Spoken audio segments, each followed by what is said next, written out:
Hello everybody, welcome to another Rendon video. Rendaniel, Brendan, however you want to say it. Been away for about a month or so. Part of that is because holidays are busy, and also part of that has been because I've been taking the time to really get this invader up and running. It took me a little bit longer than I anticipated, although part of that is because, again, as I said before, I've just been taking my time with it. The other part of it is it's just taken a little bit of refining to get to a really good place where I feel like the build can really stand on its own in invasions. Typically, my process involves an idea. I take that idea, I run with it, I make the build, I go and do the things necessary for the build. Sometimes I refine characters I already have to make it work if I can. Then I'll start a whole new character from scratch and do some stuff like that and just kind of round it all out. For this character, I did start from scratch and just kind of create the whole build from the start. But the idea that I had didn't work. It worked, but it didn't work as well as I'd hoped it would right off the start. There have been a couple of builds like it floating around on YouTube, I think, over the past month, at least utilizing the same core, I guess it's a sorcery, technically, that I'm using for this, or as the main gimmick on this build. But again, when I was invading with it, the success that I was having wasn't quite satisfactory for me. Typically, I like to wait to make a video about something that I put together until the build is actually working pretty well in invasions. I don't want to put a statistic on it to make it sound like, you know, like a hard data point or something that I'm bragging about. But if I don't really usually have like a 60 or at least or 70% win rate with the character, I don't like to talk about it because I really haven't felt that I've gotten it to where it needs to be, or I don't really understand or have all the things I need on it to really make it successful. So now that I've done that, we will go through it together, and you will see what I've been working on for the past month or month and a half. This area of Lower Lane Dell is now, I think, my favorite place to invade in all of Elden Ring. These little tiny buildings make a great choke point when dealing with 2 or 3 people, and I never really got a whole lot of invasions in this area for some reason in my thousands of hours in Elden Ring to this point. So I really do think this is now my favorite place to invade. You can actually cast spells really well from the rooftops. You see I was using the Death Ritual Spear to really good effect. Spamming it, that L2 gaming in Elden Ring. Anyway, it really is very, very fun. I really hope to get more invasions here in the near future because this is awesome. I really, really like this. As a side note, and it's kind of the main thing for this, I'm sure you can at least get an idea of what this build is all about. See here, I'm using sorceries, particularly Carian sorceries. I'm also, based on the attire, I'm sure you can tell, utilizing some of the Briar sorceries. I am not using Briars of Punishment. As the main gimmick that I realized I wanted to utilize on this is a combo just utilizing Briars of Sin, and everything else can just be normal, or quote-unquote normal sorceries.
Alright, let's talk about the main spell rotation on this character. First off, we have Great Glintstone Shard for just harassment damage and getting people to come to you. Then we have the Ruled Cleanser, which is Downfall of Haima, leading into Briars of Sin. Now, Briars of Sin will lead into Carian Piercer for a roll catch, or people still trying to swing through or come at you after that. Magic Glint Blades, it's great for setups and just a really good tool overall. Gravity Well and Collapsing Stars, based on your FP needs. Carian Greatsword, which will then actually lead into Agula's Moonblade, which I'll talk about a little bit more later on. And then back to Great Glintstone Shard again. Also, if you want, you can include Eternal Darkness on this. I do for spell spammers. It's actually a pretty good idea. It's pretty useful. So that's kind of the main rotation. So the whole thing centers around Briars of Sin going into Carian Piercer or other combos. And I'll talk a little bit about those combos right now, what you can use. Get your very, very basic Collapsing Stars, Gavel of Haima, just into Briars of Sin over and over and over again. Briars of Sin will roll catch, it has hyper armor, with the only negative being that you'll hurt yourself in it every time you use it. Then you've got Briars of Sin into Carian Greatsword, very, very stable, very, very solid. Great combination. Not the main one on this build, but a good one. I'm always surprised at the reach on Carian Greatsword. It has really clinched out a lot of invasions for me, a lot of wins in invasions when I didn't think I could actually get them. Looked at the range on that. We're going to slow it down. Just the pure reach on Carian Greatsword allowing me to hit that host, even though the Phantom killed me. It really is a good spell. You should use it if you have it. But the main build, the main combo on this is, of course, Gavel of Haima into Briars of Sin into Carian Piercer. And then just a basic one, if you want to throw one more on there, is Collapsing Stars into Carian Piercer. Here's the main combo again. Gavel of Haima will do about 385 damage on this Phantom. Cast Briars of Sin twice. It will do 260 damage at first, then 574 total, following into Carian Piercer. Now that host didn't have a lot of HP, but it does about 470 normally, so that's about 1350 to 1500 damage. Though if that's not enough, because that's baby damage in Elden Ring, how about a nice Gavel of Haima into Briars of Sin into the Piercing Fang Ash of War for 1680 damage. I'm going to show the talismans here on the screen one more time for people to see them, but the real key thing to note on this video is that Opaline Hard Tear and the Wondrous Physic really is the key, especially on a build that has low armor and low absorption. I show a lot of pros and cons on the screen. The ones really to pay attention to are this is a very versatile build with the sorceries, the arsenal you get. It's a very, very, very fun build to play. However, it has low poison, it's very squishy. That same versatility means it's not really dedicated in its damage, especially on Briars of Sin. So something like Arcane or Faith will make the Briars, particularly on this build, do more. But again, we're trying to do something a little bit specific with this, and so that's why it works. I think as many people have noticed, I'm obviously including shields much more on builds now, particularly with Carian Retaliation. Working in a whole lot more parries, not only because it's great for spell spam on the Carian Retaliation side, it's a very stylish way to kill people. It's a great way of dealing with phantoms, and sometimes host at the exact same time. So obviously I will be including all of that on this build, because you just can't not have it. It's too useful of a tool, and it's too useful of an invader skill set to not have. In addition, you always, on every INT build now in a Rendon video, will have Waves of Darkness on something. Now, the requirements on this character are a little weird, so I had to find a weapon that would really work.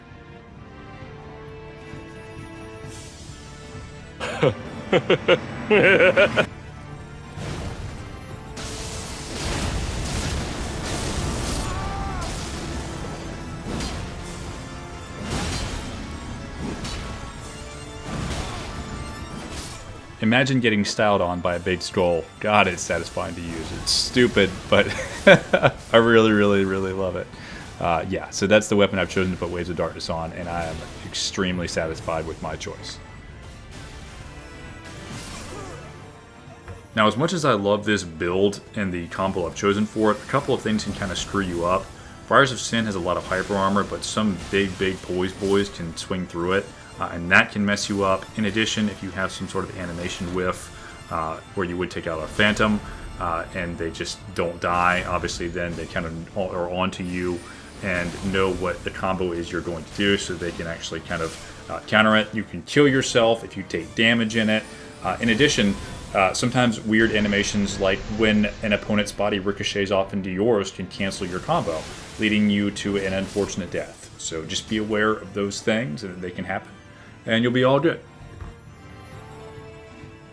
One more thing I wanted to highlight before I started getting into some of the topics for the meat part of this video is the Carian Greatsword into Agilus Moonblade combo. Now, it's not exactly a combo, it's more of just kind of a continual animation. A lot of people know if you use Carian Greatsword, if you just kind of mash it over and over again, you will get continual swings of the sword. You may not know, however, although you might, if you do, great. If you use Carian Greatsword and then immediately transition to Agilus Moonblade, it will continue that same smooth sword animation like you're using Carian Greatsword. So a fun tactic to use is to use Carian Greatsword. People then expect you're going to use another Carian Greatsword. Because the animation starts up, it looks very similar, and they roll backwards, or they roll sideways, or they roll somewhere distant, and instead they get hit by Agilus Moonblade, which has a ranged attack on it. And that's really fun to do. That's really cool. So if you haven't done that, or if you didn't know they existed, there you go.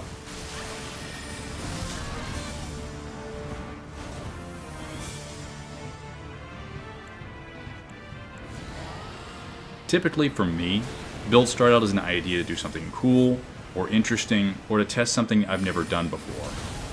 Once I have the rough idea in mind, I take a look at what levels can make it work.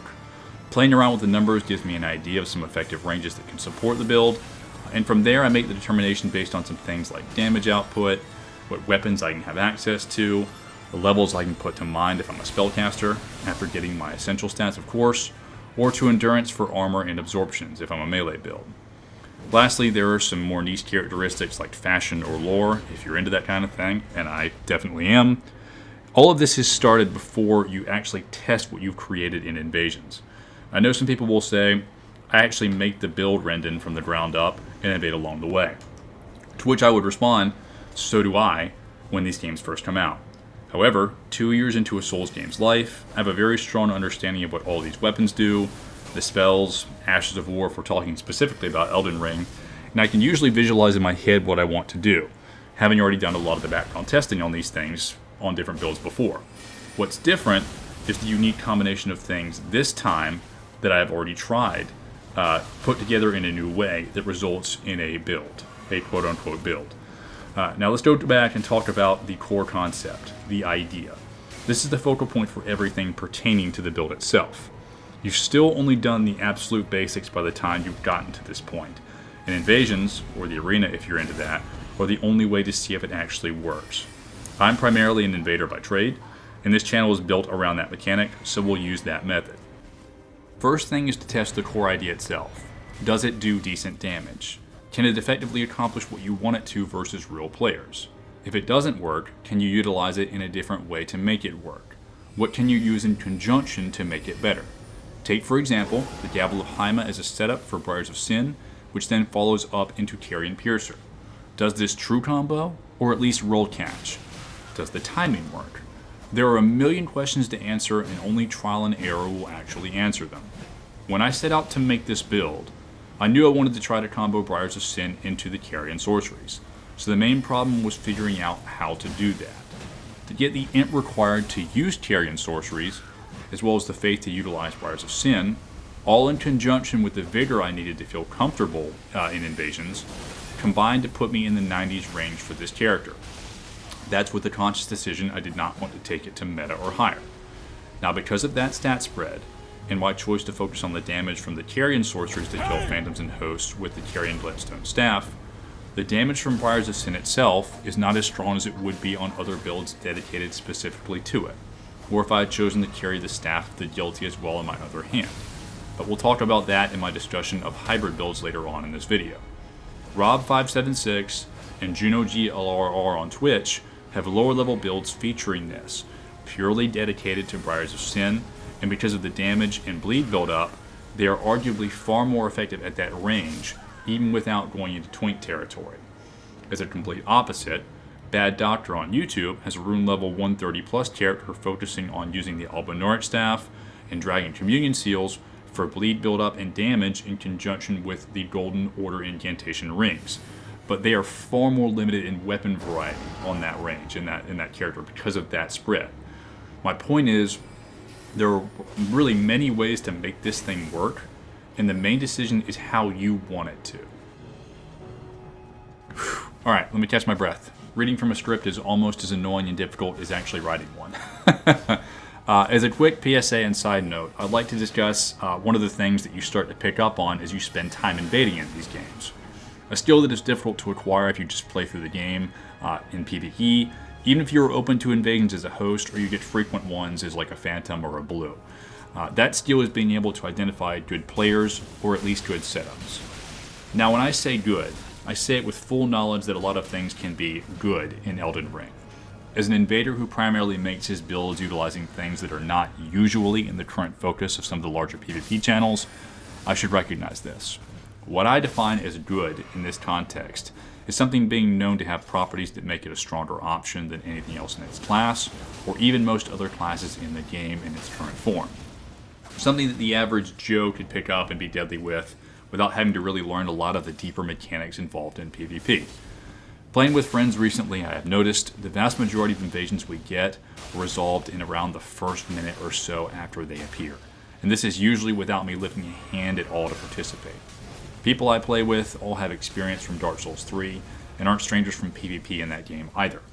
They have fundamentally solid ideas about what good weapons are, how to make builds, and are pretty good in a solo fight. From what I've seen so far, the vast majority of invaders don't stand a huge chance against them 1v1, let alone 1v2. However, despite that, the minute a red with a much more solid understanding of PvP stepped in, they would fail to notice the difference and pay for it. More than that, it was hard for them to recognize the reasoning for the loss even when I was explaining it to them on their loading screens. The cues I get when someone steps into the world with Lionel's set, a spiral horn shield on their back, and a Shamshir are totally lost on my friends used to dealing with reds in samurai armor running at them with uchi katanas. Again, I'm not saying this to disparage them because I don't think they're bad. I'm not even saying this to assert some sort of elitist mindset over casual gamers. There's a million more things that go into being good at PvP or invasions than just strong setups. It's also in the mind. Pun intended.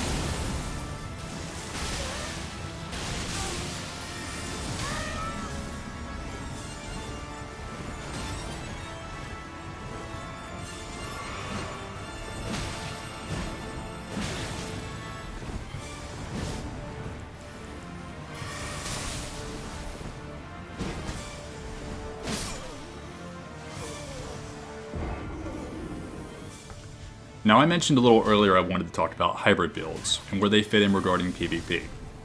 Typically, if you were to ask someone experienced, what kind of build should I make to be able to deal with multiple people in invasions? Experienced players would recommend something that has one dedicated damage stat, an adequate level of vigor based on the level range recommended, and from there, enough stat spread to utilize a good variety of weapons to deal with multiple situations. These builds are dedicated, in that they are focused on doing one thing and doing it well. Well in this sense meaning they are squeezing the maximum amount of usage one stat can offer you to a build. Dedicated builds are good not only because they are straightforward and easy for newer players to grasp, but they are very focused on delivering big damage one way. Think something like going pure Barbarian, Assassin, or Sorcerer all the way through in Baldur's Gate 3. A pure Sorcerer or melee build, talking about Elden Ring again, aren't juggling extra stats into other areas to accomplish something complicated or fancy, and so are usually putting out more dedicated and bigger damage with more efficient stat spreads. This is how I recommend people make builds for invasions to start. However, some of the most fun experimenting and wild ways to make builds, in my opinion, come from going past this initial method. In this logic, hybrid builds are a lot like multi-classing in Baldur's Gate 3. Complicated and prone to failing if you don't know what you're doing. But really fun and rewarding if you figure out and do know what you're doing. The easiest example I can get into without going too far into the Erdleaf weeds is a build dedicated to rings. Golden Order incantation rings. The Golden Order incantations require an equal amount of faith and int to cast, while still requiring a seal to use. Getting the necessary stats needed to use something like Triple Rings of Light and spread the remaining stacks out to your build in the necessary areas means you are only dedicating around half of what you would to specific damage stats otherwise. Now, these accomplish a purpose, and Triple Rings can arguably be very strong in Elden Ring, but you get my point. Triple Rings 23 int and faith, or Radigan's Rings 31 and 31 int faith, are very inefficient for making a well-rounded build. Not only are the sorceries incantations of these spells affected by the spread, but the scaling of weapons you want to use are affected as well. And secondary stats like strength or dex that you may have wanted to add for more options are far more limited because of that. But Rendon, you say, at level 400 I can have all of these things. True, but then maybe build making videos in Elden Ring aren't for you. This character is a little bit of a step further from what we just discussed. Once you really get into some of the wacky fun that can be had in invasions, i.e. see Saint Riot's recent Kerploding Turtle video on YouTube, you really start to think in different ways about how far you can push to make interesting things work. Rings and the Golden Order incantations require an equal part intelligence and faith, but utilizing the Briars of Sin only requires faith, and the same goes for its primary sorcery staff, the Staff of the Guilty. However, Carian sorceries have good combo potential with Briars of Sin, so if I want to use both, I will also need INT. The problem is if I want to use Carian Piercer, and I do, while also keeping this build at the level I currently have it, which again, I do, I'm going to need to have more INT than Faith. Thus, I'm only getting the minimum requirements in Faith to use Briars of Sin, reducing its damage overall as a trade-off for being able to use Piercer as a follow-up. Carian Glintstone Staff will increase the damage of Piercer by 15%, and thus I have helped to compensate for some of my decision to go for the minimum Faith requirement on Thorn Sorceries. The only limit on theory crafting here is your own imagination, and some limitations Elden Ring places on you. I would like to see everyone eventually make it to a place where non-meta and fun builds like this are far more common. Unfortunately, the game doesn't do players any favors when they go down this route. The fact that I refused to make a video about this until the build was in a good place for invasions, a process that took well over a month, shows this. I do encourage people to try though, because if you get the chance to make something work in PvP that you brainstormed and fine-tuned to completion, overcoming shortcomings along the way, you'll get to experience what I feel is the most rewarding part of Souls games. Alright, that is the entire script I had for this video. I guess we're going to spend the last 10-15 minutes or so on this talking about my channel, DLC, moving forward, all stuff like that. So, obviously it's taken me a little bit longer than normal to make this video. There's been times in the past that I've taken not quite this long, somewhat a couple of weeks at a time to make a video, but since I've started the channel really in earnest, when it's, when it started really picking up steam, I've been putting out stuff 2, maybe 3 weeks at a time, sometimes a week at a time, depending on, inspiration and how quickly I could get something I felt was good done.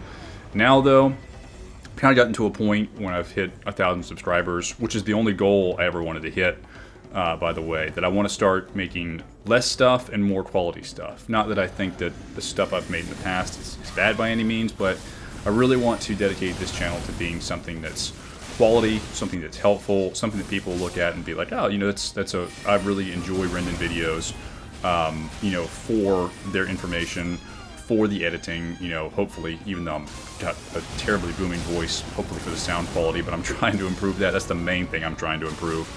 And just being a channel that people think of as like, oh, it's a good PvP and invasion channel for Souls games. There's a million creators in this space that I think are incredible, and I'm just trying to contribute in the same way that they contribute to this, because it's an area and it's a game that I love. It's a series of games that I really, really love. I've loved them since, well, I started out of order, Dark Souls 3, but I've played every game since then. Dark Souls 1, Dark Souls 2, Bloodborne, Sekiro, even though it's kind of less of a Souls game, obviously Elden Ring. A lot of creators have fallen off of this space. A lot of people that I really love to watch in Dark Souls 3. So if I can somehow contribute to the vacuum that they filled here, that's all I ever wanted to do. I want to give back to the content that people gave me when I was starting off in this, that was really, really helpful and entertaining. So if I can even do a modicum of that, that's perfect. That's all. That's just what I want to do. I don't need 5,000, 10,000, 20,000 subscribers. I just want to do that, and I'm happy. Again, people who fell off from Dark Souls 3, I used to love watching Adam Barker videos. He doesn't really make Elden Ring videos because he doesn't really care for Elden Ring. And that's a shame, because I think when you lose people like that, you really lose some great content in the space that you're just not going to get back. I hope that I never get to a point in any Souls game, now currently in Elden Ring, or future games from From Software that have an invasion mechanic, where I don't feel that invasions are for me anymore. This is such a huge part of my life. I love these games. Real quickly, we're going to show that I fought this group before in the past.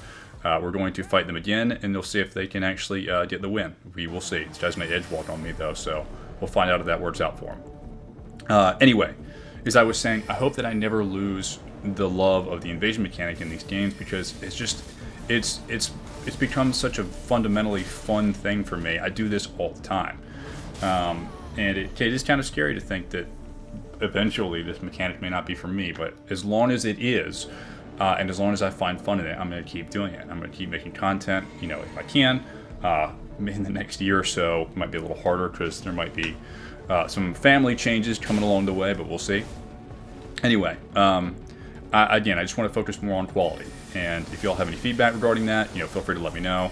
I'm happy to, you know, facilitate that. I want to actually make this channel something that's worthwhile for people to watch. Also, I guess we can talk a little bit about DLC. I know that people have been speculating for a while now that DLC has been delayed from February.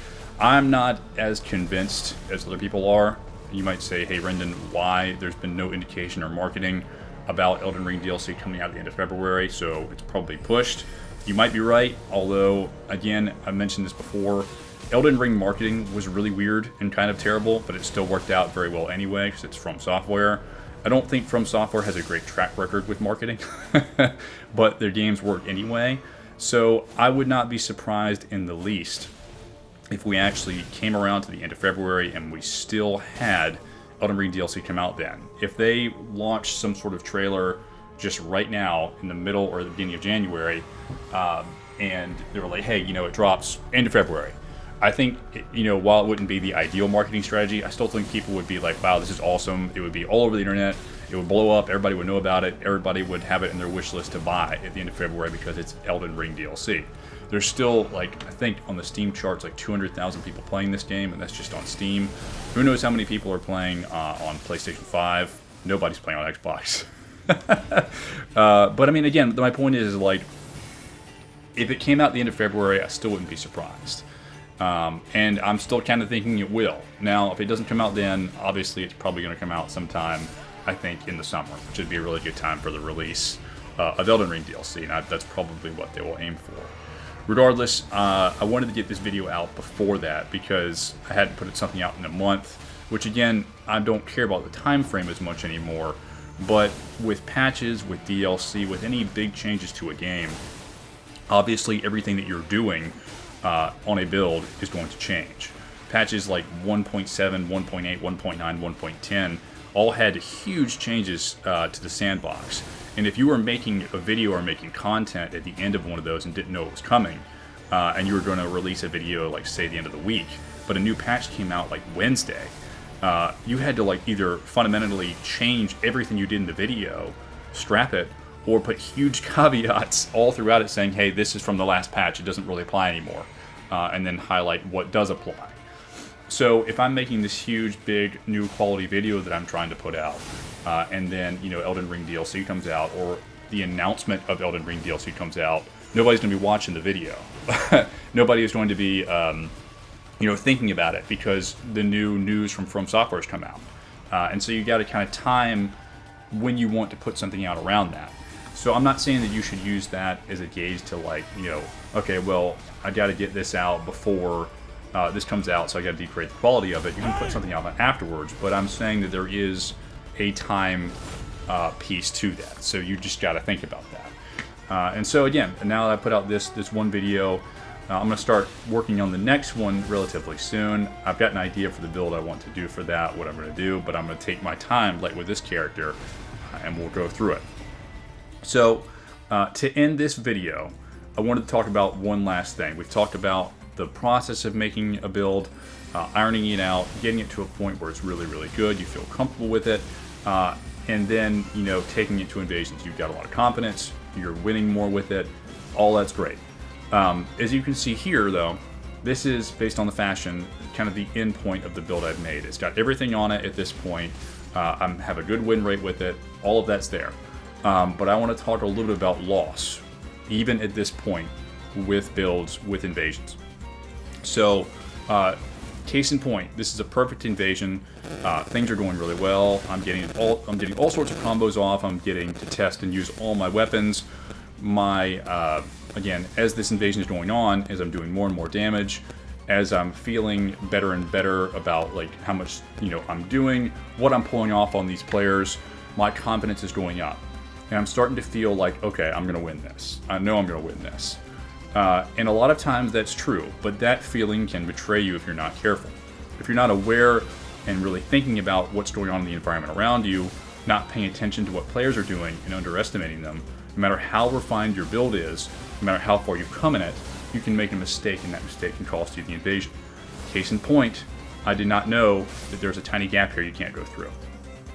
Right there. And that's what cost me the invasion. Refine your build, take your time doing it, but know you're going to have losses no matter what. Try to learn from it. And yeah, thanks for watching.